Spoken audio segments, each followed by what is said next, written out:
משנה ג' לאחר שלמדנו במשנה הקודמת, after we learned in the previous Mishnah, שהכשר המבוי לחי או קורה. We learned that in order to be able to carry out of this street, either you have to put a lechi, like a side post, something that everybody can see on the side, or a korah, or a beam on top. לדעת בית הלל. This is according to the house of Hillel. בא משנתנו ללמד שיעור רוחבה של הקורא. Now, the Mishnah comes to teach you how wide does the Korah need to be. What, can you put a fish line?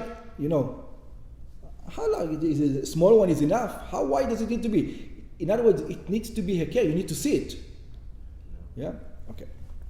הקורא שאמרו לעיל, the beam that they said above, שהיא מכשירה את המבוי, that it makes the street kosher, שיהיה מותר לטלטל בתוכו, that you are going to be able to carry inside it, צריכה להיות רחבה, needs to be wide, כדי לקבל אריח.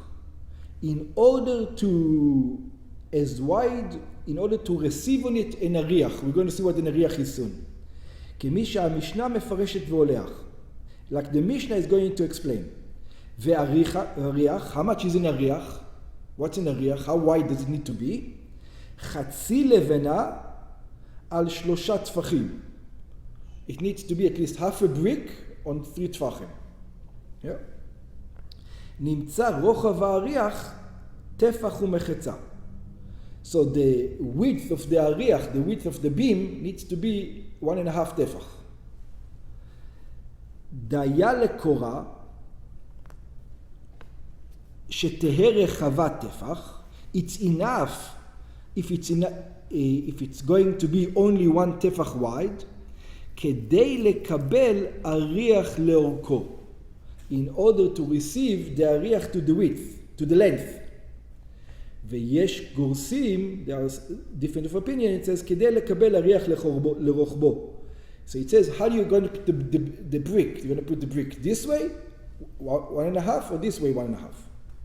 וכוונת המשנה, and what the Mishnah is meaning, שיהיה אורך האריח לאורך הקורה. It means to be that the אריח, the bricks, has to be according to the length. ורוחב האריח לרוחבה. Exactly what the beam is. In other words, you're going to put bricks on top, so it has to be fill out the entire beam, or half less, because the beam has to be 1.5 and the bricks has to be 1.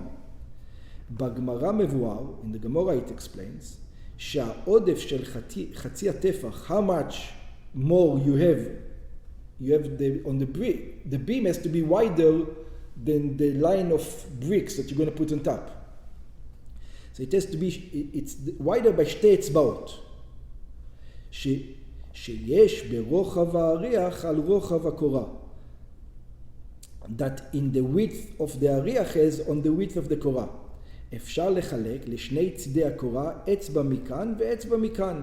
So you can put one finger from this way and one finger from that way.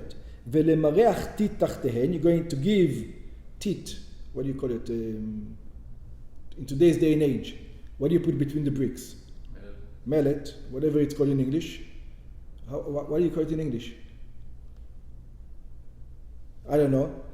טעם השיעור הזה מבואר במפרשים, שתהה הקורה נראית כקבועה, כאילו רוצים לבנות עליה. It says, what's the idea of having a beam? It has to be a beam big enough that you would think that somebody can build on top. If it's just a branch over there or just something, you say, it's nothing. I don't know what it's there for. It's not going to be there. But if it's strong enough and wide enough that you can think that somebody is going to build over there, that's the width of it. A quick explanation to what we said before. So if you have the beam right over here, and the beam is this wide, and you have the brick protruding on the side by 1 tefach and 1 tefach, you're going to put the cement underneath the brick so that it will be flush. So on this side, you're going to put one finger on this side of cement and one finger on the other side of cement to make sure that the brick lays right on the beam. So that's the idea of the thing over there. Okay.